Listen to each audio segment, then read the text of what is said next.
Hey guys, good afternoon. एक बार फिर से आप सभी का स्वागत है आज की इस शानदार क्लास में, जहां पे प्रोनाउन के पार्ट 3 का डिस्कशन होगा। मेरे भाइयों, आप सभी लोगों के लिए, जैसा कि ये ग्रामर का कॉन्सेप्ट पूरा का पूरा इस बैच में कवर किया जा रहा है, सो इसको रेगुलर टाइम से हर एक क्लास को देखो। कोई भी क्लास को मिस नहीं करना है, हर एक सेकंड भी स्किप नहीं करना है, पूरी क्लास देखना है, सो दैट कंप्लीट ग्रामर आप सीख सकें अच्छे से। दोस्तों, जो भी बच्चा पहली बार हो क्लास में, संदीप केसरवानी सर्च करें और मेरी प्रोफाइल को पहले ही फॉलो कर ले, सबसे पहला काम।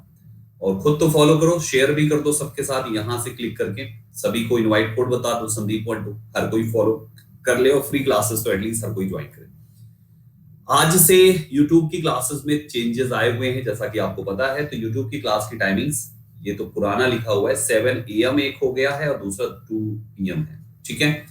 7 AM पे आपका एडिटोरियल शो शुरू हो चुका है। हर एक पेड बच्चे को इस बैच को देखना है डेली बेसिस पे।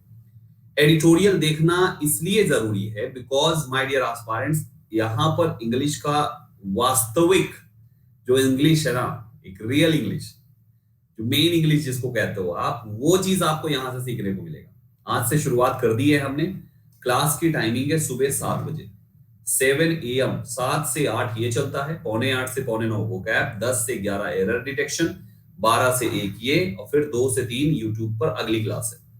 तो ये 2 से 3 की क्लास तो भाई आप पेड सब लोग ले चुके हो, तो उसके आपकी मर्जी है। आपकी मर्जी, अगर रिवीजन करना है, एंटरटेन करना है, मजे करना है तो आ सकते हो। बाकी ये क्लास तो 7 बजे की हर किसी को देखना चाहिए, ठीक है ना, राइट एवरीवन। सो इसको, ये एडिटोरियल का जरूरी है बिकॉज बिना एडिटोरियल को, अगर आपको एडिटोरियल पढ़ना समझना सब कुछ अपने से आता है तो कोई जरूरत खास नहीं पड़ेगी, लेकिन अगर नहीं है तो माय डियर एस्पायरेंट्स, आपको जरूर आना चाहिए। शुरुआती कुछ टाइम एडिटोरियल पे जरूर स्पेंड करें। आइए शुरू करते हैं दोस्तों। हमने प्रोनाउन पे, रेसिप्रोकल प्रोनाउन से आज शुरू करना था, इसके पहले तक का हम लोग ऑलरेडी कर चुके थे। आज हम लोग रेसिप्रोकल से शुरू करेंगे, ठीक है। तो थोड़ा सा ध्यान से पूरा फोकस बना के रखें और कंसंट्रेशन पूरी बनाएं, क्योंकि बीच में मैं चाहूंगा कि हर एक बच्चा पूरा पढ़े अच्छे से, बीच में आप डिस्टर्ब ना करें क्लास को, समझते चले जल्दी जल्दी करके, ठीक है। रेसिप्रोकल प्रोनाउन, नाम पे मत जाओ, नाम से मतलब नहीं है, केवल each other and one another का यूज कैसे और कहां पे होता है इसके बारे में जानिए। हिंदी में हम इन दोनों को कहते क्या है? हम इन दोनों को कहते हैं एक दूसरे। दोनों शब्द की एक ही मीनिंग है दोस्तों, दैट इज एक दूसरे। ईच अदर का मतलब एक दूसरे, वन अनदर मींस भी एक दूसरे होता है। लेकिन डिफरेंस ये है कि ईच अदर, जब कभी भी दो लोग बोले कि हम एक दूसरे की मदद कर रहे हैं, हम एक दूसरे, दो लोगों में एक दूसरे हो तो ईच अदर लगा दीजिए। दो से ज्यादा में एक दूसरे हो तो हम वहां पे वन अनदर लगा देंगे, ठीक। जैसे लास्ट टाइम आपने देखा होगा कि यूपी के गठबंधन में, यूपी की सरकार बनाने के लिए लास्ट इलेक्शन में जो है दो दो युवा ने आपस में गठबंधन किया। एक युवा थे हमारे कांग्रेस अध्यक्ष, क्या नाम है उनका, कांग्रेस अध्यक्ष। और एक युवा हमारे हैं, क्या नाम है उनका, अरे किनका किनका हुआ था, एक राहुल भाई हैं हमारे कांग्रेस अध्यक्ष, राहुल भाई, और दूसरे हैं हमारे अखिलेश भाई। तो ये दो युवाओं ने आपस में जो है गठबंधन किया था, यानी ये दो युवा एक दूसरे की मदद करने को तैयार थे। तो ये दोनों युवा जो थे, ये एक दूसरे की मदद कर रहे थे। हम क्या बोलेंगे, they were ready to help each other. केवल दो युवा थे तो दो युवा मतलब ईच अदर का इस्तेमाल होगा। और सपोज कोई ऐसी सेंटेंस हो, लिख लीजिए आप कि Rahul and Akhilesh were ready to help each other, ये इसका सेंटेंस है। Rahul and Akhilesh were ready to help each other. लिख लीजिए आप लोग, मैं लिख दूं क्या, चलो लिख लेता हूं। Rahul and Akhilesh, Rahul and Akhilesh were ready to help each other. जो भी इलेक्शन था लिख लीजिएगा, वर रेडी टू हेल्प, हम ईच अदर का इस्तेमाल करेंगे, ठीक है। और दूसरा एग्जांपल, आप एक नाम और जोड़ दो, राहुल अखिलेश एंड पंकज। राहुल अखिलेश एंड पंकज ले लो, राहुल अखिलेश एंड पंकज ये तीनों were ready to help one another, फिर वन अनदर हो जाएगा। दो से ज्यादा वन अनदर, दो है तो ईच अदर, दैट्स इट। इतना सिंपल सा है ना। Any confusion? कोई कंफ्यूजन नहीं ना, सिंपल था ये, सबसे आसान यही है। अगले पे आई दोस्तों, इनडेफिनिट प्रोनाउन क्या होते हैं। इनडेफिनिट, जो चीज डेफिनिट नहीं होती उसको इनडेफिनिट कहते हैं। अतः इनडेफिनिट का मतलब ये हो गया कि जो ये शब्द लिखे होंगे आपको पता ही नहीं चलेगा बात किसकी हो रही है। जैसे अगर आप ही लिखते हो तो पता है कि किसी लड़के की बात हो रही है, अगर आप शी लिखते हो तो पता है किसी लड़की की बात हो रही है, लेकिन अगर आप समवन लिखते हो तो पता ही नहीं लड़का है कि लड़की है। तो ऐसे प्रोनाउंस जो डेफिनेट ही नहीं है उसको इंडेफिनिट कहते हैं। सिंपल। हमारे पास ये जितने भी ऊपर के 12 प्रोनाउंस है ना, ये 12 के 12 प्रोनाउंस के साथ सिंगुलर वर्ब इस्तेमाल होती है। सबसे पहले इंपॉर्टेंट बात याद रखिए, ये 12 के 12 प्रोनाउन के साथ सिंगुलर वर्ब इस्तेमाल होती है। मीनिंग समवन मतलब कोई, समबडी मतलब कोई, नो वन कोई नहीं, नोबडी कोई नहीं, एनीवन कोई एक, एनीबडी कोई एक, एवरीवन प्रत्येक, एवरीबडी प्रत्येक। तो मीनिंग सबकी सेम है, सेम है। नीचे का जो है समथिंग कोई थिंग, नथिंग कोई नहीं थिंग, एनीथिंग कोई थिंग, एवरीथिंग प्रत्येक थिंग। मतलब नीचे के ये जो 4 है ये नॉन लिविंग की बात कर रहे हैं। भाई थिंग है यार, सिंपल सी चीज है, नॉन लिविंग हो गया। और ऊपर के जो 8 हैं ये लिविंग है, क्योंकि वन एंड बडी है, वन एंड बडी हमारे लिविंग होते हैं, है ना। जैसे आप एक लाइन बोलते हो ना, nothing is impossible, nothing is impossible. आपने बोला नथिंग, आप इसके बाद लिखते हो इज इम्पॉसिबल। हमने इज के बाद इम्पॉसिबल लिखा, नथिंग के लिए इज लगाया। समवन हैज स्लैप्ड हिम, किसी ने उसको झापड़ मार दिया। समवन के साथ सिंगुलर वर्ब का इस्तेमाल किया। सिंपल भाषा में बस याद रखो, इन 12 के 12 के साथ सिंगुलर वर्ब इस्तेमाल होती है किसी भी सेंटेंस में, ठीक। लेकिन मामला यहां पे कुछ अलग है। जब ये सब, एक बात बताइए, जब ये सब सिंगुलर है तो अगर इनके लिए कोई दूसरा प्रोनाउन लिखना पड़ेगा तो पता है क्या लिखोगे आप? तब लिखना आप इनके लिए दूसरा प्रोनाउन ही, ठीक। इनके लिए दूसरा प्रोनाउन लिखोगे तो, क्योंकि सिंगुलर है ना यार, और जेंडर कंफर्म नहीं है। सिंगुलर है और जेंडर कंफर्म नहीं है। सिंगुलर हो और जेंडर कंफर्म नहीं तो मैस्कुलिन ही तो लगाते हैं, पढ़ा चुका हूं ना ये चीज। तो ये ऊपर के जो लिविंग वाले हैं ना भाई, ये मैस्कुलिन के हैं, सजीव सजीव, लिविंग सजीव। और दूसरा वाला जो थिंग है, निर्जीव निर्जीव वाले चीजें हैं, निर्जीव का प्रोनाउन इट आता है तो निर्जीव के लिए इट यूज करना। तो जैसी भी जरूरत पड़े, ही चाहिए कि ऑब्जेक्टिव चाहिए कि पजेसिव चाहिए, जैसा जरूरत पड़े ना वैसा बना, राइट। जैसा जरूरत पड़े वैसा बना लो। कुल मिला के आपको यहां पर इस टाइप से इसको कंप्लीट कर लेना है, ठीक है ना। ये तो बात हो गई हमारे किसी भी सेंटेंस में। जैसे someone is not ready to do his work, हमें हिज वर्क बोलना है। और अगर यही थिंग वाले से होता तो इट्स वर्क हो जाता। तो ये तो बात हो गई कि सेंटेंस के सब्जेक्ट बनाएंगे तो आपको ही चूज करना है, ठीक। लेकिन अगर क्वेश्चन टैग का सब्जेक्ट बनाना हुआ तो क्वेश्चन टैग का सब्जेक्ट, एक सेंटेंस लिख लो पहले। अगर हम लिखें यहां पर someone has invited his friends, ठीक। समवन था इसलिए यहां पर हिज का इस्तेमाल किया गया क्योंकि सेंटेंस का हिस्सा है ना। लेकिन अगर इसी सेंटेंस का क्वेश्चन टैग बनाना पड़ जाए तो क्वेश्चन टैग में जितने भी वन और बड़ी वाले शब्द थे, ये ऊपर के लिविंग वाले, इनका प्रोनाउन दे होता है। अभी जान लो, परेशान मत होना, आगे पढ़ाऊंगा मैं। इनका प्रोनाउन क्या होता है भाइयों? दे होता है। इनका प्रोनाउन क्या होता है? दे होता है, राइट, ठीक है। हाँ, नहीं बताते हैं, क्लास है आधा घंटा, ठीक है। सो भाइयों यहां पे क्या हुआ, इनका प्रोनाउन क्या है? दे होता है। तो जब दे लिखोगे ना तब तो भैया प्रोनाउन प्लूरल हो गया, तो तुम्हारी वर्ब भी प्लूरल हो जाएगी, यानी यहां पर ये हो जाएगा हैवंट दे। ये कैसे बना है ये मैं तुमको बाद में सिखाऊंगा। अभी एक हल्का सा, केवल 5% इस पर फोकस करो बस। तुम्हारा 95% केवल ये समझने में है कि इसका सब्जेक्ट का प्रोनाउन हिज होता है, ही होता है, दैट्स इट। इतना केवल जानो, क्योंकि क्वेश्चन टैग भी पढ़ाया है नहीं, आगे पढ़ाऊंगा फिर डिटेलिंग करूंगा, टेंशन लेना ही नहीं है। जब पढ़ाऊंगा तो पूरा समझ जाओगे, ठीक है। तो भाइयों यहां पर हमने इस बात को देखा, तो तुम इस लास्ट लाइन को ना अभी यहां पे चाहे स्किप करो, आगे सीख जाओगे, ठीक। फिर इसके बाद आते मेरे भाइयों, यहां तक हमने देख लिया, नोट करते चलना एक एक बात को। फिर इसके बाद यहां पर लिखा हुआ है कुछ और शब्द। ऑल का मतलब क्या होता है दोस्तों? सभी। ऑल मींस क्या होता है? सभी। अगर हमें सभी लिखना हो कि सभी अच्छे हैं तो हम क्या लिखेंगे? All are well. घर में सभी अच्छे हैं तो ऑल आर वेल। अगर ऑल आर वेल है तो फिर थ्री इडियट में ऑल इज वेल क्यों बोला गया? इसका बहुत सिंपल सा लॉजिक मेरे भाइयों, सेंटेंस में ऑल शब्द हो या समवन हो या ये कुछ भी हो, है तो सब प्रोनाउन ना। और अगर प्रोनाउन है तो प्रोनाउन किसके लिए इस्तेमाल होता है दोस्तों? नाउन के लिए इस्तेमाल होता है। ठीक, प्रोनाउन नाउन के लिए इस्तेमाल होता है। और नाउन हमारे पास दो प्रकार के थे, एक था हमारा काउंटेबल नाउन और दूसरा था हमारा अनकाउंटेबल नाउन। दो प्रकार के नाउन्स थे ना, काउंटेबल नाउन और अनकाउंटेबल नाउन। अब इन दोनों नाउन्स में ऑल का मतलब हिंदी में तो सभी होता है ना।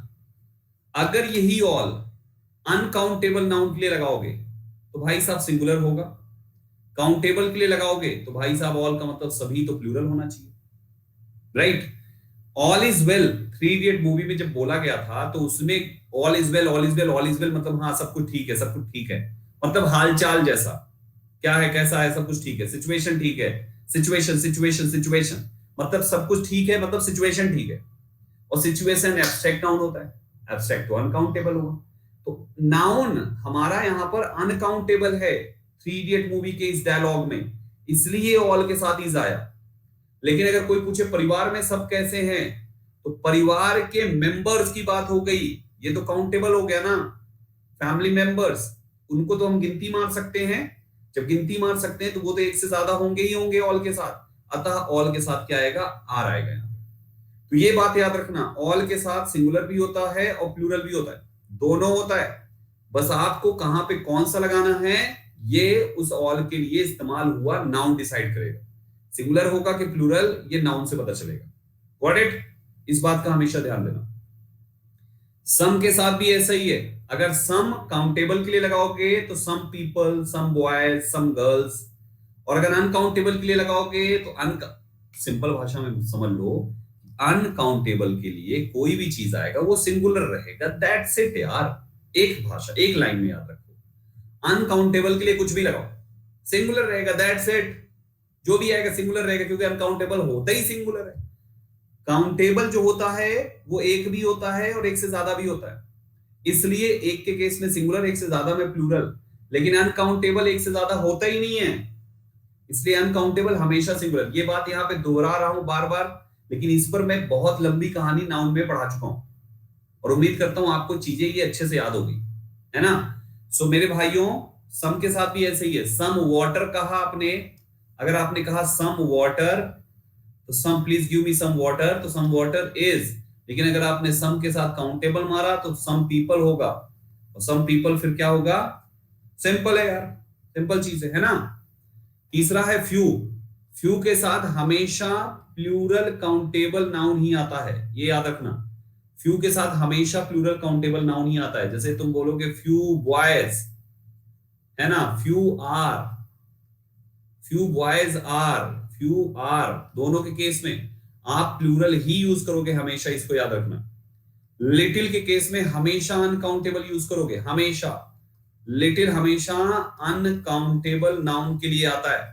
अब जब लिटिल अनकाउंटेबल के लिए आएगा तो वर्ब कैसी होगी? सिंगुलर वर्ब होगी, है ना? जैसे आपने कहा there is little water, little water in the jug, तो my dear aspirants, there is आपने बोला, देयर इज क्यों कहा? क्योंकि वाटर अनकाउंटेबल, लिटिल उसके साथ इस्तेमाल हुआ। मेनी का इस्तेमाल हमेशा प्लूरल काउंटेबल के साथ आएगा, मेनी का इस्तेमाल हमेशा प्लूरल नाउन, प्लूरल वर्ब के साथ आएगा दोस्तों। चाहे आप लिखो यहां पर मेनी बॉयज लिखो, चाहे केवल मेनी लिखो, दोनों में आर ही लिखना है, प्लूरल ही वर्ब लिखना है। या मेनी ऑफ लिखो, मेनी ऑफ दी बॉयज, इसमें भी प्लूरल लिखना है। मतलब तीन कंडीशन बनी, लेकिन तीनों मेनी के साथ प्लूरल की रही। एक कंडीशन इकलौती है जो मेनी के साथ सिंगुलर की होती है, और वो होती है जब आप इसके बाद आर्टिकल ए या एन में से कुछ भी लगा दो। अब ये हो जाएगा मेनी आ बॉय, और वो बात जाएगी आपकी सिंगुलर। मतलब आर्टिकल ए एन लग गया बाद में तो नाउन वर्ब सिंगुलर हो जाएगा, नहीं तो हमेशा प्लूरल। बस इतना याद रखो, अगर ए एन लग गया बाद में तो नाउन वर्ब सिंगुलर हो जाएगा, नहीं तो हमेशा प्लूरल। कोई एक्सेप्शन नहीं है, हमेशा प्लूरल। हमेशा प्लूरल। मेनी मतलब कई, कई का मतलब एक से ज्यादा, राइट एवरीबॉडी। मेनी मींस कई और कई का मतलब एक से ज्यादा। तो ये हमारे सामने यहाँ पे मेनी का कॉन्सेप्ट निकल के आता है, ठीक है। टेंस कोई सा भी हो बेटा, ज्योति टेंस का कोई टेंस से मतलब नहीं है, हमें इनका टेंस से मतलब नहीं है। तुम प्रेजेंट में बनाओ, तुम पास्ट में बनाओगे तो वर लिख दोगी, हैव लिख दोगी। टेंस से कोई मतलब नहीं होता, टेंस कोई सा भी डालो, टेंस से कोई मतलब नहीं है, ठीक है। मेनी हो गया। मोस्ट के साथ most of the people, most of the water. Countable plural होगा, अनकाउंटेबल सिंगुलर होगा, लिख लीजिएगा। मोस्ट ऑफ द पीपल, जैसे आप लिखते हो ना मोस्ट ऑफ द पीपल, बहुत सारे लोग, PEOPLE, वर्ब आएगी आर। लेकिन अगर आपने कहा मोस्ट ऑफ द वाटर, तो मेरे भाइयों अब वर्ब आएगी आपकी इज। नाउन पे डिपेंड करता है, काउंटेबल है कि अनकाउंटेबल है। सेवरल के साथ प्लूरल नाउन लिखना है हमेशा, सेवरल, SEVRA, सेवरल पीपल ही होता है हमेशा, मतलब हमेशा प्लूरल ही होता है, ये अनकाउंटेबल के साथ हम नहीं लगाते। तो ये रहे हमारे इनडेफिनिट के सारे शब्दों के साथ वर्ब का सही इस्तेमाल। बात समझ में आ गई तो बोलिए यस सर। हाँ जी, हाँ जी, हाँ जी, ये सब सब्जेक्ट वर्ब एग्रीमेंट में पढ़ाया जाता है, लेकिन प्रोनाउन का टॉपिक है, मैं यहां पढ़ा रहा हूं, तो सब्जेक्ट वर्ब एग्रीमेंट में इस टॉपिक को स्किप करेंगे हम, ठीक है। थोड़ा सा आगे बढ़ते हैं। इंडेफिनिट प्रोनाउंस के बाद नया प्रोनाउन आता है इंटरोगेटिव। मुझे एक बात बताइए, इंटरोगेटिव मतलब होता है प्रश्नवाचक। तो प्रश्नवाचक, प्रश्न पूछना, प्रश्न पूछने से मतलब है। तो एक बात बताइए, प्रश्न का यहां पर क्या लिंक होगा? प्रश्नवाचक हुआ, प्रश्न हुआ दोस्तों, प्रश्न से संबंधित यानी कि जितने भी शब्द हैं, जब ये प्रश्न पूछे तो इंटरोगेटिव प्रोनाउन है यार। बस इसमें एक बात का ध्यान देना है, तीन शब्दों से जब सेंटेंस शुरू होगा तो डायरेक्ट बाद हेल्पिंग वर्ब मारना, बस डायरेक्ट बाद हेल्पिंग वर्ब, फिर सब्जेक्ट और फिर मेन वर्ब, ये लिखना। डायरेक्ट बाद हेल्पिंग वर्ब, जैसे आपने कहा हु आर यू, तो आप देखो यहाँ पे हु के बाद आर आया, डायरेक्ट बाद हेल्पिंग वर्ब आया। इंटरोगेटिव का नियम है डायरेक्ट बाद हेल्पिंग वर्ब। आपने कहा हुज पेन इज दिस, है ना, डायरेक्ट बाद मतलब ये हुज पेन एक साथ हो गया। आपका प्रोनाउन लिखोगे तो लिखा जाएगा हुज इज दिस पेन, ये पेन किसका है, हुज इज दिस पेन, ये पेन किसका है, हुज के बाद आपने डायरेक्ट बाद हेल्पिंग वर्ब। बस इतना ही याद रखो, इसमें इससे ज्यादा दिमाग नहीं लगाना है, बस इतना ही याद रखो। कोई भी शब्द है, हु का मतलब क्या है, हुम का मतलब क्या है, बस मीनिंग याद रखना है, कौन किसका है। आगे मैं पढ़ाऊंगा अभी इसके जस्ट बाद वाले में इनका कौन सा वो वाला कॉन्सेप्ट रिलेटिव में। तो बस अभी यहां पे याद रखो कि सवाल, इंटरोगेटिव का मतलब क्या है, सवाल पूछना। आप लोग बोलते हो ना what is the matter, what happened, ऐसे बोलते हो ना, what is the matter, where are you going, है ना, व्हाट इज द टाइम, ये शब्द आप बोलते हो ना, सब में आप लाइन अपनी चेक करो, what is the matter, is लगाया व्हाट के बाद, where are you going, where के बाद आर लगाया आपने। हर जगह पर कोई भी WH वर्ड जब सवाल पूछने के लिए इस्तेमाल होगा तो डायरेक्ट बाद हेल्पिंग वर्ब लेता है, बस इतना याद रखना, ठीक है ना। ठीक, एनी कंफ्यूजन? नहीं ना मेरे प्यारे साथियों, अगर ऐसा है तो एक सवाल का जवाब दीजिए। लोग बोलते हैं ना व्हाट हैपेंड, HAPPNED, ये लोग बोलते हैं व्हाट हैपेंड, बोलते हैं व्हाट हैपेंड क्यों बोलते हैं, सवाल भी पूछा उसने लेकिन हेल्पिंग वर्ब नहीं लगाया, व्हाट हैपेंड क्यों बोला जाता है, पास्ट में है, क्या हुआ, आदमी बोलता है ना क्या हुआ, व्हाट हैपेंड बोलते हैं ना, व्हाट हैपेंड बोलते हैं ना। एक्चुअली ग्रामर के अगर पॉइंट ऑफ व्यू से देखोगे, पास्ट नहीं है, हुआ वर्तमान में और पास्ट बना रहे हो आप। ग्रामर के पॉइंट ऑफ व्यू से देखोगे तो तुम्हारा ये लिखा जाना चाहिए था व्हाट हैज हैपेंड, ये होना चाहिए था, व्हाट हैज हैपेंड, एक्चुअली होना ये चाहिए था व्हाट हैज हैपेंड, लेकिन हम लोग बोल देते व्हाट हैपेंड, समझे, क्या हुआ है, what has happened, what has happened, लेकिन आदमी कोई बोलता नहीं है, आदमी क्या बोलता है, व्हाट हैपेंड। तो व्हाट हैपेंड मींस हो गया कि क्या हुआ है, क्या हुआ है, क्या हुआ है, कुछ ना कुछ हुआ है, जो हुआ है वो एक सिचुएशन है, एक घटना है, और जो हुआ है हैपन हुआ है, हैपन मतलब घटित हुआ है, जो घटित हुआ वो कोई घटना है और घटना एक अनकाउंटेबल नाउन होता है, इसलिए वर्ब सिंगुलर ही आएगी, व्हाट हैज हैपेंड होगा। क्लियर हुआ? लेकिन आदमी शॉर्ट में बोलता है व्हाट हैपेंड, तो ठीक है व्हाट हैपेंड चल गया, बहुत सारी चीजें चला दी गई है, ये भी चल गया व्हाट हैपेंड।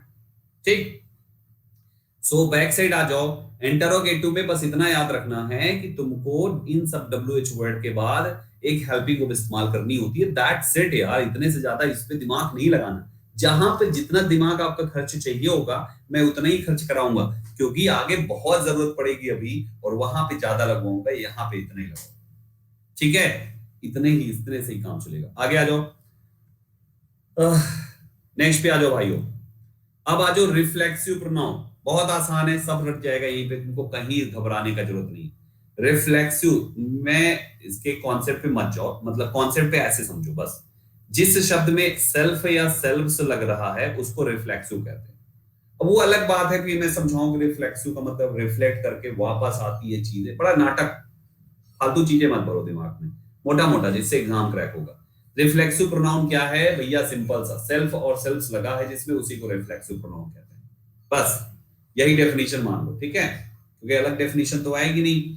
सो मेरे भाइयों, रिफ्लेक्सिव मतलब जिसमें सेल्फ और सेल्फ्स लगता है। किसमें सेल्फ सेल्फ्स लगता है? दो प्रकार की प्रॉब्लम आएगी। सबसे पहला, सेल्फ सेल्फ्स वाला प्रोनाउन है गलत लिखा होगा, जैसे माय सेल्फ होता है और आर सेल्फ्स होता है, लेकिन एरर में क्या आ जाएगा? Ourselves. जैसे ही आर सेल्फ देखो तुरंत टिक कर देना। क्यों? क्योंकि जो प्लूरल है उसके साथ SELVES आता है। कैसे पता? नाउन का वो चैप्टर याद करो जिसमें मैंने तुमको पढ़ाया था कि जिसके अंतिम में F आता है उसको हटा के VES लगाते हैं उसको प्लूरल बनाने में, याद है? तो भैया जी सिंगुलर में F था, SELF, F को हटाकर VES जोड़ के इसको प्लूरल किया गया। जब प्लूरल बनाया गया तो प्लूरल वाले के साथ तो प्लूरल वाला लगेगा ना, और सिंगुलर वाले के साथ सिंगुलर वाला लगाओ। तो माय जो है सेल्फ लेता है, यो आर जो है सेल्फ्स लेता है, यू का जो योर है ना वो दोनों लेता है, इकलौता प्रोनाउन जो दोनों लेता है, जैसी जरूरत वैसा इस्तेमाल। हिम सिंगुलर सेल्फ लेगा, हर सिंगुलर सेल्फ लेगा, इट सिंगुलर सेल्फ लेगा, वन सिंगुलर सेल्फ लेगा, लेकिन देम प्लूरल तो सेल्फ्स लेगा, देम सेल्फ्स। समझे क्या होता है? Themselves. तो इन पॉइंट्स को याद रखो, जो सिंगुलर हैं वो सेल्फ लेंगे, जो प्लूरल हैं वो सेल्फ्स लेंगे, बस ये भी याद रखना, और कुछ नहीं। इतने में आगे मैं इनके कॉन्सेप्ट्स बताने जा रहा हूं, बस इन पॉइंट्स को याद रखें। कनक कह रही सर यू दोनों क्यों लेता है? क्योंकि मेरे बच्चे यू है तो प्लूरल प्रोनाउन, क्योंकि यू के साथ आर आता है, यू के साथ वर आता है, लेकिन इस्तेमाल तो हम कभी कभी एक के लिए भी करते हैं ना, जैसे कहते हैं ना, ए हेलो यू कम हियर, तो आपने कितने को बुलाया? अकेले को ही तो बुलाया ना। तो इसलिए उस कंडीशन में जब आपको लगे कि यहां पर वो एक को इंडिकेट कर रहा है, जब लगे सेंटेंस में ऐसा लगे कि उसने एक की बात करी है तो सेल्फ लगाना, अदरवाइज सेल्फ्स हर जगह मारना। जब ना पता चले कि एक है कि अनेक है तो प्लूरल लगाना, फिर प्लूरल लगाना। और जब उसने एक्सप्लेन कर दिया तो भाई साहब वहां पर सिंगुलर लगाना। जैसे एग्जांपल दे देता हूं, you can do it by yourself। अब तुमको यहां पे नहीं, SELVES, तुमको यहां पे पता ही नहीं कितने की बात हो रही है, तो you can do it by yourselves, you can do it yourselves, by ना लगाओ, you can do it yourselves। यहां पर तुमको पता ही नहीं है जब, तो yourselves मार दो। लेकिन अगर आप ये कहो कि Mukesh I know you can do it, Mukesh, अब तुमने यहां पर ये लिख दिया मुकेश कॉमा, अब लिखोगे यू कैन डू, तो तुमको लिखना पड़ेगा बच्चे लोग योर सेल्फ, क्योंकि बात मुकेश की हो रही है। तो ऐसे करके इन पॉइंट्स को याद रखना। कामनी बाय सेल्फ नहीं होता बेटा, तो यहां पर इस टाइप से इसको याद रखना कि ऐसे करके ये काम हमारा हो जाता है। ठीक है, थोड़ा सा फिर से आ जाओ। तो पहली चीज जो इस पेज से सीखनी है कि कौन से शब्द का रिफ्लेक्सिव क्या है। ठीक है, किसके साथ सेल्फ लगेगा, किसके साथ सेल्फ्स लगेगा, ये बात सबसे पहले आपको जाननी है। जान गए? अब इसके बाद आ जाओ, फिर यहाँ पे दूसरे नंबर पे आता है कुछ थोड़े से नियम है, रटा दूंगा यहीं पे, घबराना मत। हमारे कुछ ऐसे शब्द हैं, enjoy, equity, resign, apply, exert, avail, adopt, amuse, है ना। absent, avenge, adjust, reconcile, pride, present, introduce, busy, content ऐसे शब्द हैं जिनके साथ रिफ्लेक्सिव प्रोनाउन आता है जब ऑब्जेक्ट मिसिंग होता है। क्यों है, लॉजिक सुनो। ये सब ट्रांजिटिव वर्ब्स हैं, ये ऐसी वर्ब्स हैं जिनके साथ ऑब्जेक्ट होना चाहिए, ये ऐसी वर्ब्स हैं जिनके साथ ऑब्जेक्ट होना चाहिए। और अगर सेंटेंस में ऑब्जेक्ट नहीं है तो उसकी कमी कौन पूरा करेगा? उसकी कमी पूरा करता है रिफ्लेक्सिव प्रोनाउन। समझे? जैसे एग्जांपल देखो, शी शुड नॉट absent, अगर मान लो ये नहीं है, इसको हटा दो, तो she should not absent for such a long time. absent कौन करेगा जब पता ही नहीं है उसके बारे में? तो यहां पर आपने मेंशन कर दिया कि she should not absent Mukesh, Chandan, Arjun, Akash, Meera, Sita, her daughter, कुछ तो मेंशन करना था। वो ऑब्जेक्ट नहीं है, जब ऑब्जेक्ट नहीं है तो इसी शी का रिफ्लेक्सिव फिर बात उसके खुद पे चली जाएगी, है ना। फिर बात उसके खुद पे चली जाएगी। एक और एग्जांपल देखिए, जैसे आपने कहा we enjoyed at the party. मेरे प्यारे भाइयों सुनिएगा ध्यान से, ये सेंटेंस सही है? क्यों सही है? सही है? गलत है? क्यों गलत है? ये तुम्हारा वी हो गया सेंटेंस का सब्जेक्ट, एंजॉय हो गई वर्ब। अब एंजॉय वर्ब आ गई तो दिमाग में वो रूल आना चाहिए कि अगर एंजॉय वर्ब है तो सबसे पहले इसके साथ ऑब्जेक्ट होना चाहिए, ऑब्जेक्ट को प्रेफरेंस दो। हमने देखा एट द पार्टी, ये तो जगह है यार, ये जगह है एट द पार्टी, हमने पार्टी में एंजॉय किया, ये एक प्लेस है। और प्लेस कभी भी ऑब्जेक्ट नहीं होते। प्लेस का मतलब तो वेयर हो गया ना, प्लेस तो वेयर बताता है, वेयर आर यू गोइंग तो जगह का नाम बताएगा ना, प्लेस वेयर बताता है। और ऑब्जेक्ट क्या होता है? सबसे पहली क्लास याद करो, दो शब्द दिया था मैंने, एक था व्हाट और दूसरा था होम। ये दो ऑब्जेक्ट होते हैं, वेयर ऑब्जेक्ट नहीं होता। तो माय डियर एस्पायरेंट, जब हमारे पास ऑब्जेक्ट है ही नहीं तो फिर दूसरे नंबर पे सब्जेक्ट का रिफ्लेक्सिव मार दो, we enjoyed, O U R S E L V E S, ourselves हो जाए, we enjoyed ourselves at the party. और अगर यहीं पर एट दी पार्टी में एट हटा दो, एट दी पार्टी का एट हटा दो, वी एंजॉयड, क्या एट हटा दिया द पार्टी, तो भाई साहब ये सब्जेक्ट, ये आपकी वर्ब और ये तुम्हारा ऑब्जेक्ट हो गया। अब इसमें तुमको नो एरर टिक करना पड़ेगा क्योंकि ऑब्जेक्ट आ गया ना, द पार्टी, पार्टी ऑब्जेक्ट है। वी एंजॉयड द पार्टी, हमने पार्टी के मजे लिए। क्या क्या एंजॉय किया? क्या एंजॉय किया? पार्टी, पार्टी तुम्हारा ऑब्जेक्ट हो गया। ऐसे करके समझो, ऐसे करके जब चीजों को निकालोगे ना, एक एक चीज की गहराई से निकालोगे, बात करोगे, तब जाकर निकल के सामने आएगा आपका सही जवाब। आगे बात समझ में? तो दोस्तों हमने यहां पर कुछ वर्ब्स की लिस्ट दी है, थोड़ी सी है, ज्यादा है नहीं, 10-15 वर्ड है यार, रट्टा मार लोगे क्या? इंजॉय करना, एक्विट करना, इंजॉय में रिजाइन कर दिया, अब अप्लाई करेंगे नया फॉर्म, ये करेंगे, अवेल करेंगे, अडॉप्ट करेंगे, ये थोड़े से शब्द हैं यार, 2% हैं, हल्का से इसको देख लो, हल्का सा रट्टा मार लोगे, हो गया। सब ट्रांजिटिव वर्ब्स हैं, इनके साथ ऑब्जेक्ट चाहिए, ऑब्जेक्ट मिसिंग हो, रिफ्लेक्सिव मार दो, बात खत्म। ठीक, कुछ नहीं है। हाँ जी, हाँ जी, हाँ जी। याद कैसे करेंगे प्लीज टेल मी। जैसे करते हो आज तक याद नहीं किया क्या बचपन से कुछ भी? 2% याद करा लो यार, कहानी बना लो एक तो। नहीं तो एक और आसान तरीका बताता हूं, एक और आसान तरीका बताता हूं, सुनो।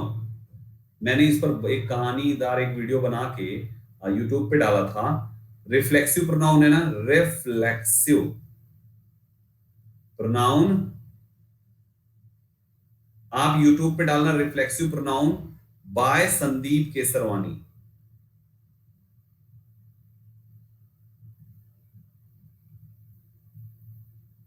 और सर्च मारना,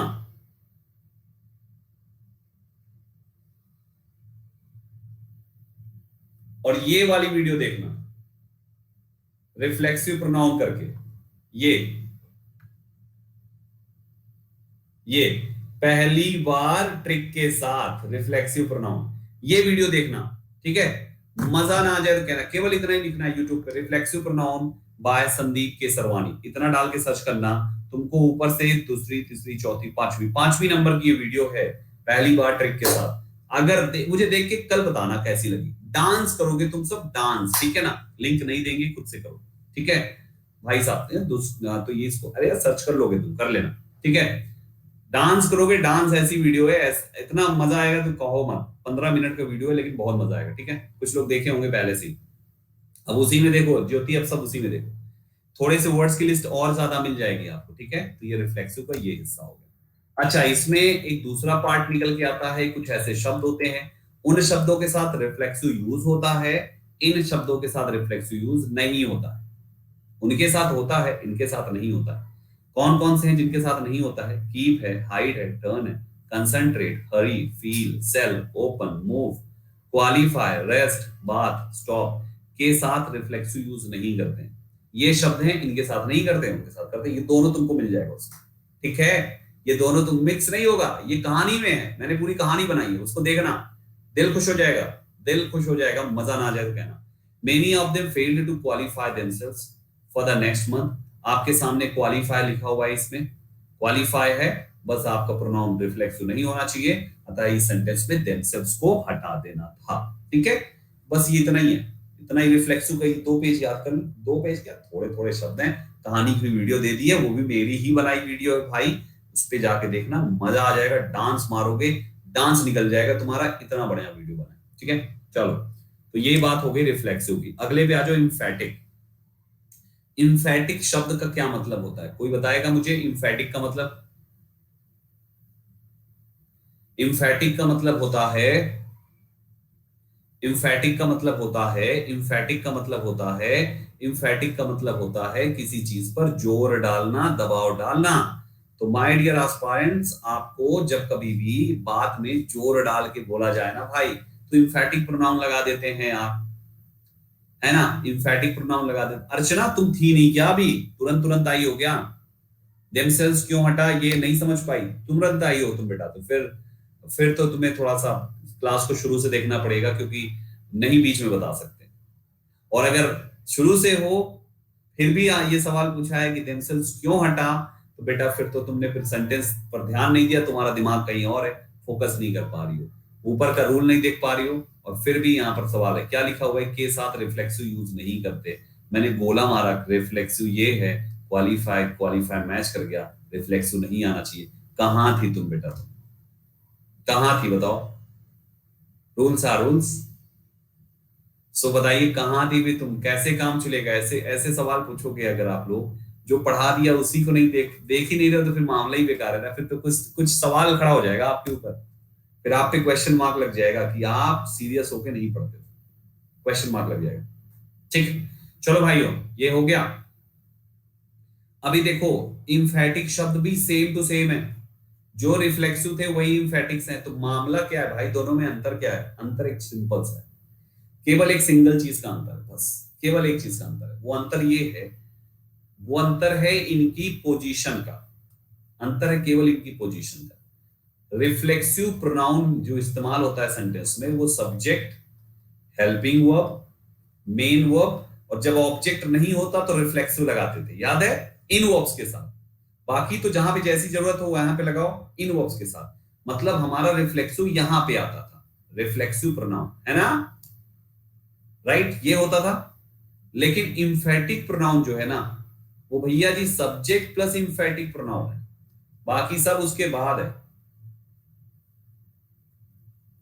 मतलब सब्जेक्ट के बाद लगाना होता है। जैसे एग्जांपल से समझो, अगर मैं पहला सेंटेंस दूं कि like I can do it, मैं इसे खुद कर सकता हूं, आई can do it my self, मैं इसे खुद कर सकता हूं, तो मैंने यहां पर इट के बाद लगाया, इवन ऑब्जेक्ट मार दो यहां पे बीच में, तब आएगा तुम्हारा रिफ्लेक्स। सोचो, वो तो केवल इन वर्ब्स के साथ ऑब्जेक्ट ना होने पे लगाना है, बाकी तो जहां पे जैसी जरूरत पड़े लगा दो, डिमांड तो सेंटेंस की तो।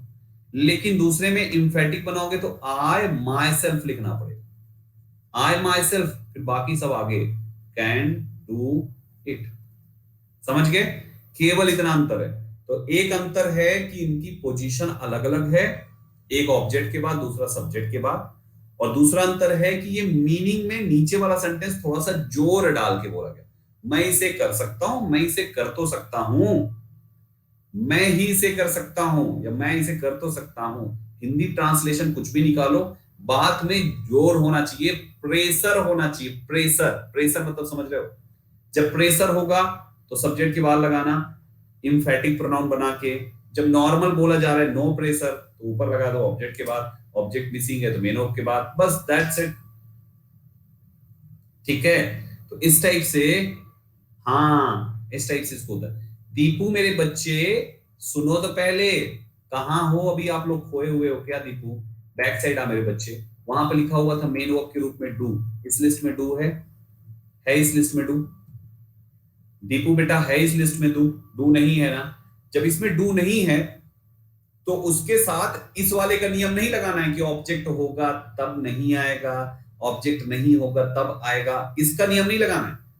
फिर इनको छोड़कर तुम्हारी जो भी वर्ब हो वहां पर उसके साथ सेंटेंस की मीनिंग के अनुसार लगाओ। जरूरत है तो लगा दो, नहीं है तो मत लगाओ। आई कैन डू इट भी सही है, I can do it myself भी सही है, I myself can do it भी सही है। तीनों सही है, तीनों का अलग अर्थ है। ठीक है, तीनों की बिल्कुल अलग मीनिंग है, ये अलग मीनिंग है, वो अलग मीनिंग है, तीनों की अलग मीनिंग। ये वर्ब्स ट्रांजिटिव है, डू ट्रांजिटिव नहीं है, है ना? तो ये चीज यहां पर आपको याद रखना है, कुछ नहीं हो जाएगा। तो हमारे रिफ्लेक्सिव और इम्फेटिक में केवल इतनी ही बात है, इससे ज्यादा कुछ है ही नहीं, राइट? इससे ज्यादा कुछ नहीं है, इम्फेटिक रिफ्लेक्सिव इतना ही है, इससे ज्यादा कुछ नहीं है, इतना ही है। और वो वोकैब ये कैसे याद होगी वो मैंने अभी आपको वीडियो का बता दिया, आप जाके एक बार देखोगे सब रट जाएगा, बहुत आसान है। मैं ठीक है, कर लीजिएगा उसको। चलो अब आ जाओ रिलेटिव, ये अंतिम प्रोनाउन है आज का। अंतिम प्रोनाउन है मेरे भाइयों, देखो बहुत आसान है ये वाला प्रोनाउन। रिलेटिव प्रोनाउन क्या होता है? रटने वाला कुछ नहीं है मेरे भाई नीतीश, मैंने तुम्हारी इस रटने का भी सोल्यूशन दे दिया। मुझे तुम वीडियो देखने के बाद कल की क्लास में बताना कि कितना परसेंट तुमको रटने पे काम लग हुआ। मैं अभी भी कहता हूं कि भैया जी मिनिमम मैं 95% नहीं रटाऊंगा, मिनिमम 95% कॉन्सेप्ट्स, और 5% भी नहीं रटाऊंगा। उस 5% में भी 95% निकाल दोगे, वो पार्ट भी तुम्हारे इससे अलिटिल बिट रटने पे है, अदरवाइज वो भी समझने पे है। तो आपका रटने का कॉन्सेप्ट नहीं होगा मेरी क्लास में, ये ध्यान देना, ठीक है? बस जो सजेशन मैं दूं, जो वीडियो रिकमेंड करूं, उसको जरूर देखना, चीजें अपने आप आसान हो जाएगी, ठीक है? आपके रिलेटिव प्रोनाउंस वही इंटरोगेटिव वाले सब यहां रिलेटिव बन के बैठ गए। अब सवाल ये कि अंतर क्या है? अंतर ये है रिलेटिव जोड़ता है, रिलेटिव जोड़ता है और इंटरोगेटिव सवाल पूछता है प्रोनाउंस वही, लेकिन ये सवाल नहीं पूछता, ये जोड़ता है। जैसे दोनों में अंतर बताता हूं एग्जांपल्स लिखकर। आपने अगर लिखा हु आर यू, तुम कौन हो, एक सवाल पूछा गया, अंतिम में क्वेश्चन मार्क लगाया, तो ये तुम्हारा इंटरोगेटिव प्रोनाउन है, समझे? ये इंटरोगेटिव प्रोनाउन है। लेकिन अगर आप कहते हो आई नो, अगर इसके पहले लिख दो तुम आई नो और फिर हु लिखो, तो आर यू नहीं लिखना, फिर लिखना पड़ेगा तुमको हु यू आर, और फुल स्टॉप लिखा जाएगा बाद में। ये जो तुम्हारा है ये तुम्हारा रिलेटिव प्रोनाउन है। इस रिलेटिव प्रोनाउन ने आई नो को और यू आर को जोड़ा है, समझे? तो आप रिलेटिव प्रोनाउन की एक खास बात ये है कि आप इसके अंतिम में क्वेश्चन मार्क नहीं लगाते, ठीक? दूसरी खास बात ये है कि आप इसके डायरेक्ट बाद वर्ब जो भी लगाएंगे वो सवाल पूछने के लिए नहीं, या तो सब्जेक्ट प्लस वर्ब लगाएंगे या तो लगी हुई वर्ब को अपने एंटीसीडेंट से लिंक करा देगा। आगे मैं प्रैक्टिस कराऊंगा, लेकिन सवाल नहीं पूछेगा, ठीक? तो सिंपल भाषा में याद रखना कि रिलेटिव प्रोनाउन कंजंक्शन है, बस। रिलेटिव प्रोनाउन क्या है? कंजंक्शन है। रिलेटिव प्रोनाउन एक कंजंक्शन है, that's it. Relative pronoun conjunction है, सिंपल भाषा में। रिलेटिव प्रोनाउन क्या है? कंजंक्शन, बस जोड़ता है, बात खत्म। ये जोड़ता है, जोड़ता है, जोड़ता है, मोटा मोटा याद रखो। रिलेटिव प्रोनाउन क्या करता है? जोड़ता है। रिलेटिव प्रोनाउन क्या करता है? जोड़ता है। तो जो जोड़ दे वही रिलेटिव प्रोनाउन है, ठीक? हमने यहां तक देखा। अब आते हैं एक एक करके रिलेटिव प्रोनाउन के यूजेस के बारे में समझते हैं। मेरे भाइयों, हु का मतलब कौन होता है? सवाल पूछेगा तो कौन, और यहां पर हु मीन्स होता है जो। जैसे वहां पर इंसान के लिए आता है, वैसे ही यहां पर भी ये इंसान के लिए आता है, पर्सन। जैसे कहते हो ना who are you, who are you में क्या सामने वाला कुत्ता बिल्ली होगा? नहीं, है ना। हु आर यू का मतलब आप किसी इंसान के बारे में पूछ रहे हो, हु आर यू, है जी। तो हमारा हु जो है वो पर्सन के लिए इस्तेमाल होता है। ऐसे ही होम भी जो है ना, ये भी पर्सन के लिए इस्तेमाल होता है। Now the question is what is the difference between both the words, both the relative pronouns. अंतर ये है सब्जेक्टिव पर्सन और ये है ऑब्जेक्टिव पर्सन। जब सेंटेंस का ऑब्जेक्ट ना हो तो whom लगाओ, सेंटेंस का सब्जेक्ट ना हो तो who लगाओ। समझ गए? अभी एग्जांपल्स में सब सब कुछ क्लियर करूंगा, बस अभी मेरी बातों को ध्यान देना। सेंटेंस का सब्जेक्ट ना हो तो who लगाओ, सब्जेक्ट ना हो तो सीधा चले आओ सब्जेक्टिव लगाओ, और ऑब्जेक्ट ना हो तो सीधा चले आओ ऑब्जेक्टिव लगाओ। राइट, पहले इतना एग्जांपल समझ लो। देखो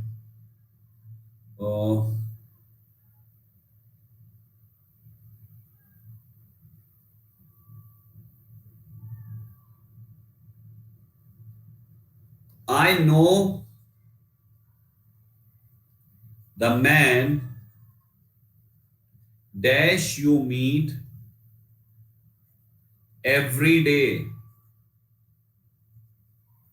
चलिए भाइयों आंसर दीजिए। आपके पास केवल दो ऑप्शन है, हु लगाना है और whom लगाना है। चलो भाइयों फटाफट हु और whom में से जल्दी जल्दी बताओ क्या लगाना है। कुछ भाई हमारे whom कह रहे हैं, 99% whom है, 1-2% जो है हु भाई है। भाई मैं सिंपल से कहता हूं, मैंने अभी आपसे क्या लाइन बोली थी, मेरी लाइन याद है?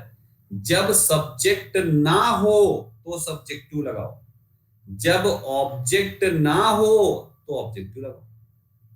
अच्छा ये बात है। तो सब्जेक्ट ना हो कि हो, ये कैसे पता चलेगा कि सब्जेक्ट नहीं है? सिंपल भाषा में, किसी भी सेंटेंस में हम सब्जेक्ट क्यों लगाते हैं? क्योंकि उसको कुछ काम असाइन होता है उस सेंटेंस में। किसी भी सेंटेंस में सब्जेक्ट क्यों लगाया जाता है?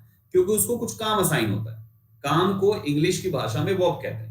जैसे आप किसी सेंटेंस में अगर आप लिखते हो आई प्ले क्रिकेट, तो आप यहां पर प्ले है इस वजह से आए है, अगर प्ले नहीं तो आए का कोई मतलब ही नहीं है ना।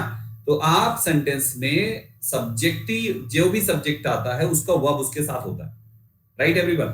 तो हमारे पास ये जो सेंटेंस है, हमें देखना है कि सब्जेक्ट की कमी है कि नहीं। मैंने यही बोला ना कि अगर सब्जेक्ट कम हो तो सब्जेक्टिव, ऑब्जेक्ट कम हो तो ऑब्जेक्टिव। तो पहले चेक कर लेते सब्जेक्ट, सब्जेक्ट की कमी है कि नहीं। कैसे पता चलेगा सब्जेक्ट की कमी है कि नहीं? सेंटेंस में जो वर्ब्स हैं उनसे पूछ लो जा जाके कि भैया आपके पास काम है, करने वाले हैं कि नहीं। अगर कोई कह दे भैया काम है, कौनो नहीं दिखा रहा, शादी ब्याह लॉकडाउन लगा है, अकेले का करे, इतना काम है का करे। हाँ जी, काम है लेकिन करने वाला नहीं है। जब काम हो करने वाला ना हो तो भैया जी सब्जेक्ट मार देना। तो आपको सब्जेक्टिव कमी है कि नहीं ये काम से पता चलेगा, वर्ब से पता चलेगा। आपके पास इस सेंटेंस में एक ये वर्ब है और दूसरी ये वर्ब है, दो वर्ब है सेंटेंस में। इनका पहले पता कर लो ये काम तो है, करता है कि नहीं इसके पास। तो हमने जो ही घुमाया, इसका करता आए है और इसका करता यू है। सेंटेंस में दो काम थे और दोनों को करने वाले भी तो थे। तो काम करने वालों की कमी नहीं है। जब काम करने वालों की कमी नहीं है तो इसको मत लगाना गलती से। जब ये नहीं लगेगा तो दूसरा कौन सा आएगा? हूं। अतः इस जगह का जो आंसर है दैट विल बी। आ गई बात समझ में? समझ गए कि नहीं? और एग्जांपल्स देता हूं, इसको समझ लो अच्छे से।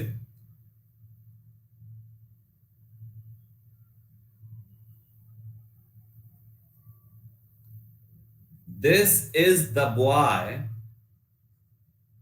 Dash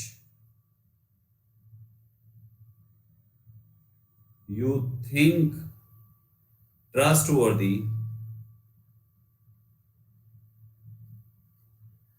is a thief। Blank है, ए ऑप्शन है ब्लैंक का, हु, बी ऑप्शन है ब्लैंक का। चलो भाइयों लग जाओ जल्दी से अपना अपना आंसर देने में, जल्दी से। तरीका मेरा याद करो, वही पैटर्न फॉलो करो भाई। सबसे पहले काम चेक करने जाओ, सेंटेंस में कितने काम हैं।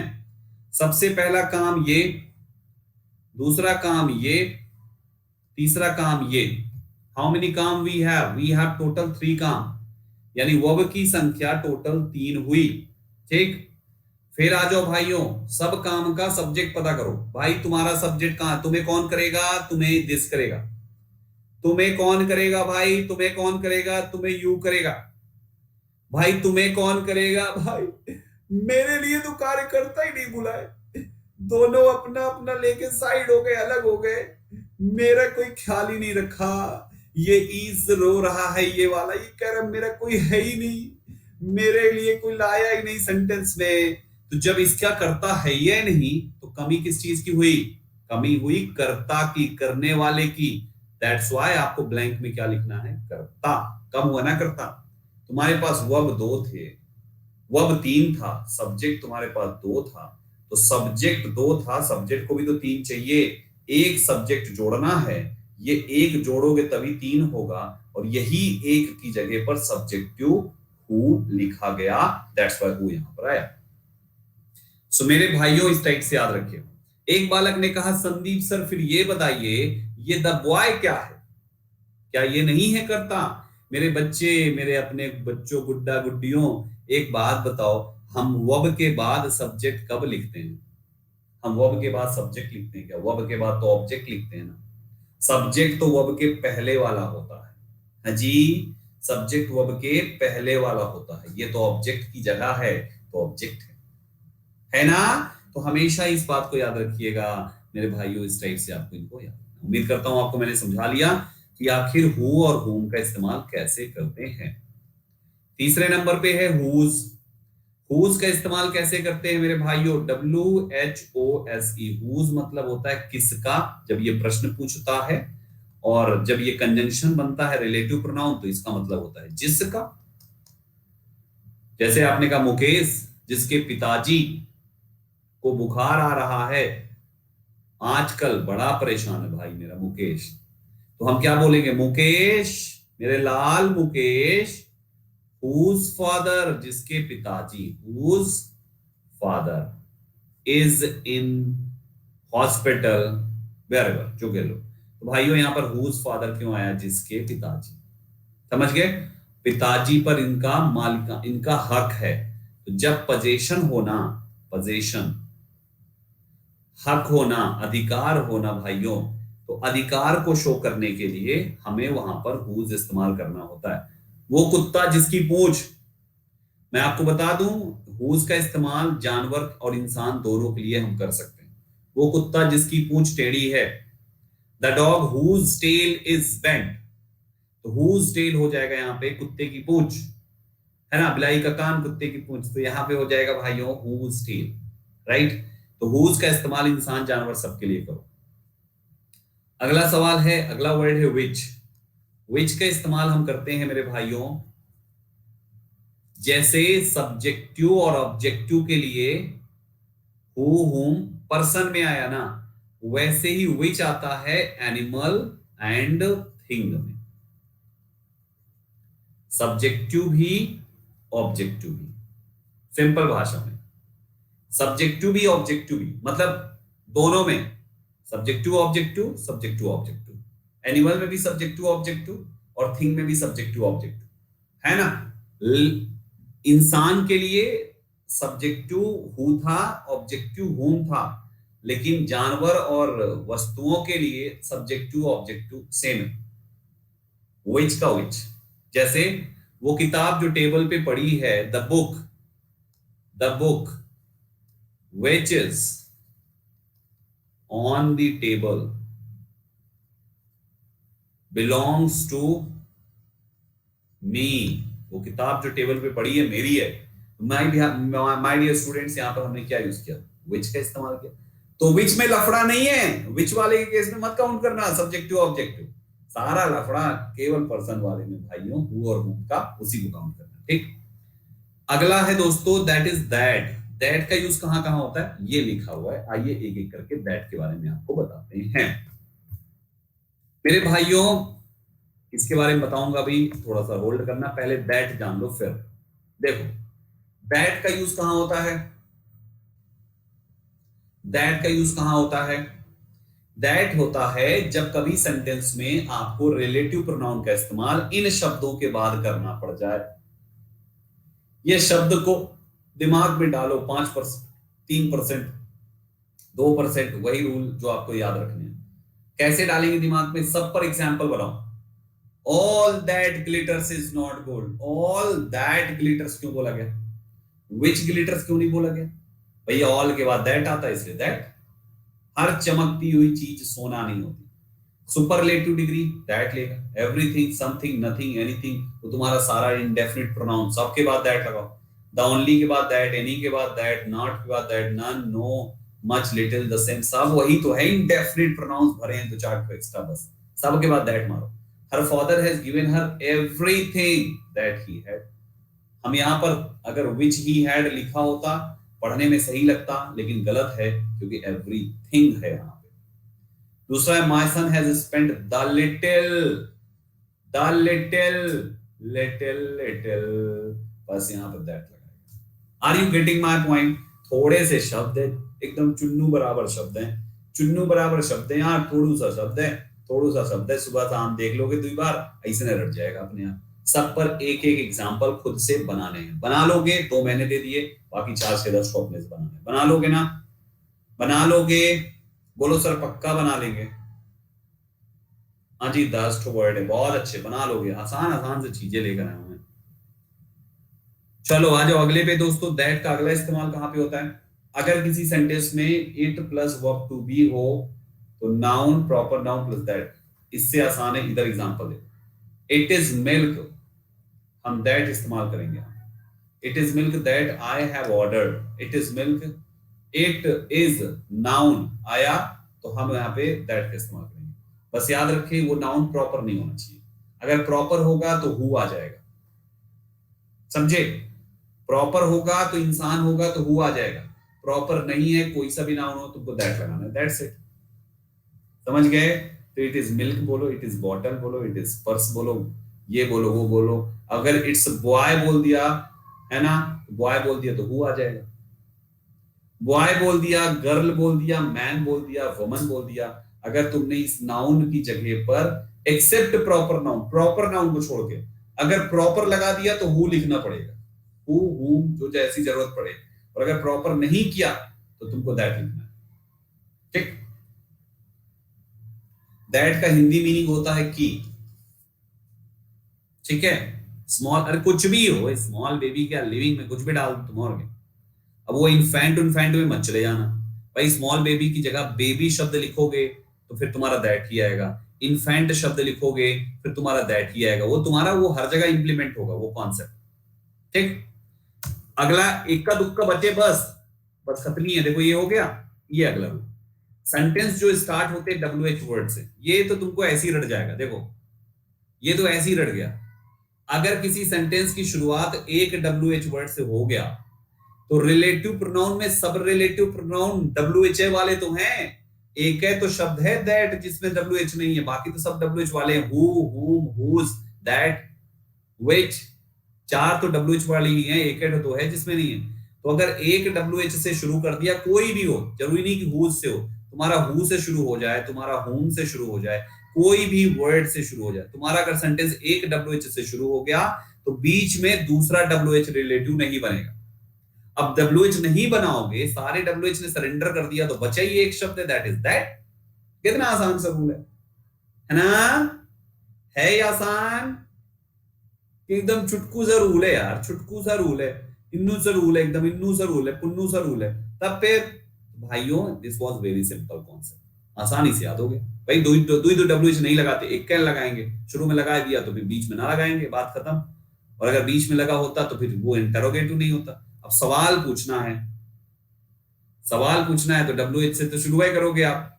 जब एक WH लगा दिया तो इंटरोगेटिव लग गया WH, तो रिलेटिव WH नहीं होगा। बस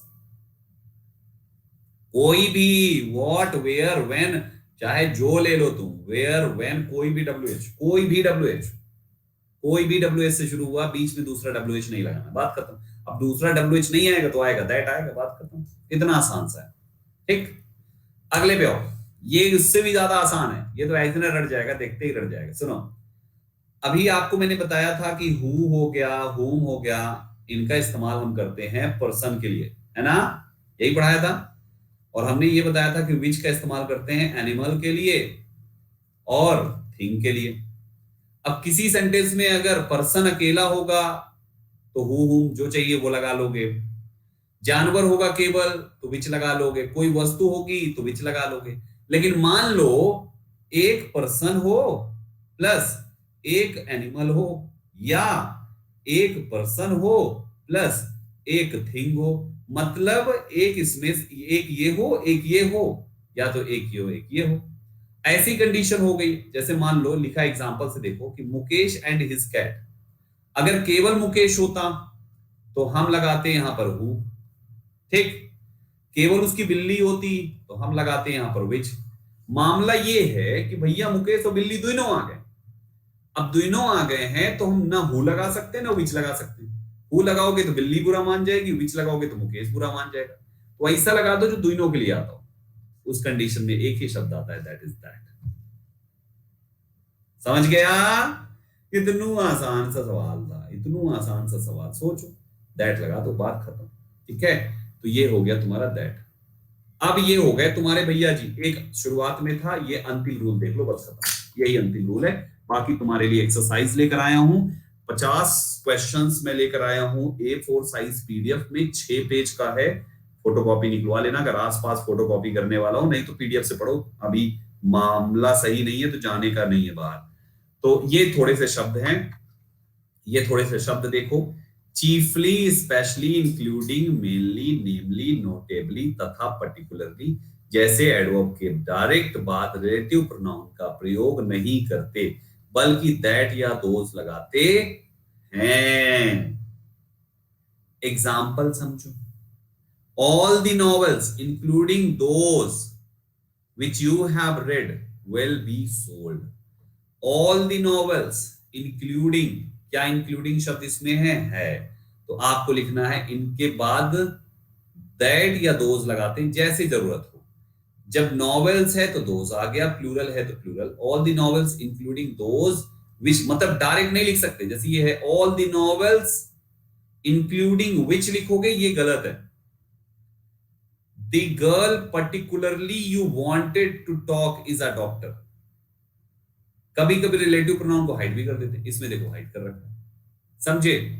the girl particularly you wanted to talk is a doctor, तो ये दूसरा एग्जांपल हो गया, हाइड कर रखा है, हाइड भी कर सकते हैं।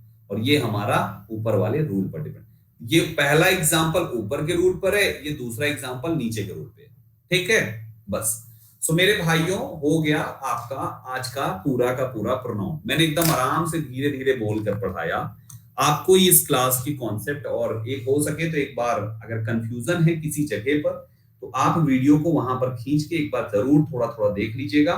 मतलब इस वीडियो को ये नहीं कि एक ही बार देख लिया बस हो गया खत्म, नहीं, इसको फिर से दोबारा थोड़ा सा देखिएगा, और जो कॉन्सेप्ट समझ में नहीं आया उसको जब एक दो बार देखेंगे अपने आप समझ जाओगे, क्योंकि मैंने बहुत आराम से एक एक बात को समझाया। फिर भी कहीं कंफ्यूजन है, संदीप सर का डाउट सेशन जिंदाबाद, ठीक है। अब चलिए आप लोग कर लीजिए पीडीएफ डाउनलोड। एक तो इसी पीडीएफ में मैंने 20-30 क्वेश्चन दे रखे हैं, एक तो इसी पीडीएफ में 20-30 क्वेश्चन हैं, ठीक है, एक तो इसी में 20-30 तो क्वेश्चन।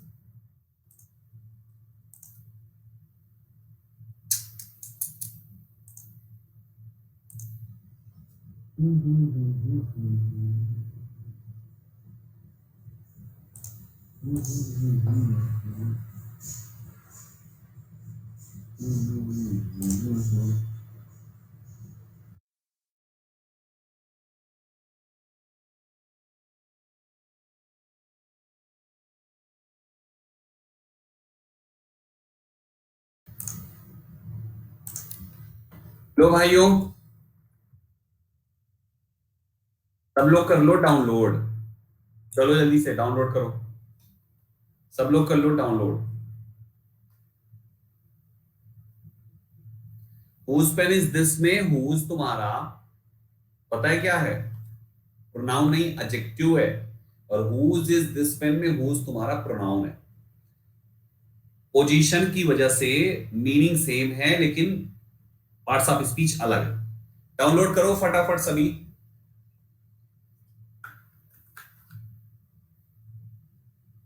सभी भाई मेरे डाउनलोड करो।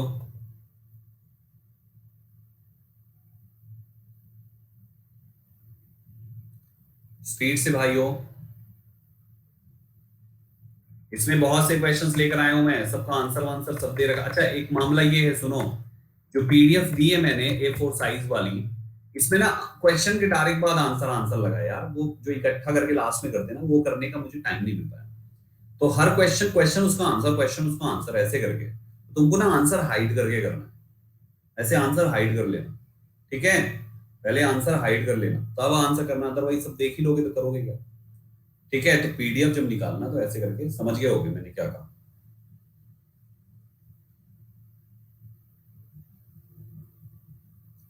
हो गया भाइयों?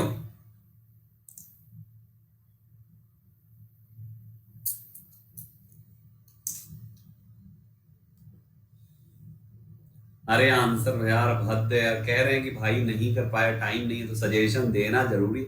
यार तुम बच्चा लोग भी ना यार, क्या करो नहीं कि सर जी को उठा ले जाओ, उठा ले जाओ, घर में गैया वैया का चारा दिवाए लो, उनसे टांग ले जाओ तुम हमको, है ना? छोड़ो ना। बता दिया है कि भैया टाइम ना मिल पाया है, ये है वो है, ऐसा है वैसा है। नया स्केड्यूल स्केड्यूल आया आज से, तो उसमें भी लग गए हैं। तुम्हें पता भी है भाई, 12:30 सोया हूं मैं, 4 बजे उठा हूं। 3.5 घंटे तुम्हें, अच्छा लोग कहते हैं कि जब तक 6 घंटे की नींद ना लो नींद लगी रहती है। 3.5 घंटे की नींद है, 3.5 घंटे सोया हूं। आंख से कहां से लग रहा है कि नींद लगी है? देखो, एक बात हमेशा याद रखना, सब बकवास है जो लोग बोलते हैं ना 6 घंटे कम से कम सो, कुछ ना नींद वींद लगती, फर्जी बात है, चाहे जितना सो लो। जब तुम्हारे दिमाग में काम करने का जुनून सवार होगा ना, तो घंटे जो नींद वाले घंटे हैं ना, वो तुम्हें ना वेस्ट ऑफ टाइम लगेगा। ठीक, चलो भाइयों, फिर स्टॉप करते हैं सेशन को। सेशन को स्टॉप कर रहे हैं, अच्छे से इसको डाउनलोड कर लेना और अच्छे से प्रैक्टिस कर लेना। Thank you very much for joining this session. अब 2 बजे की क्लास अगली होने जा रही है। आप लोग तो पेड वाले बच्चे हो, आपकी मर्जी, आना चाहो आ जाओ, मजे करना थोड़ा सा, और नहीं तो एटलीस्ट शेयर कर दो। फ्री क्लास है यूट्यूब की, सब लोग को ज्वाइन कर लेना, है ना? तो शेयर कर दो प्लीज, ठीक है? चलो, okay, bye bye, take care.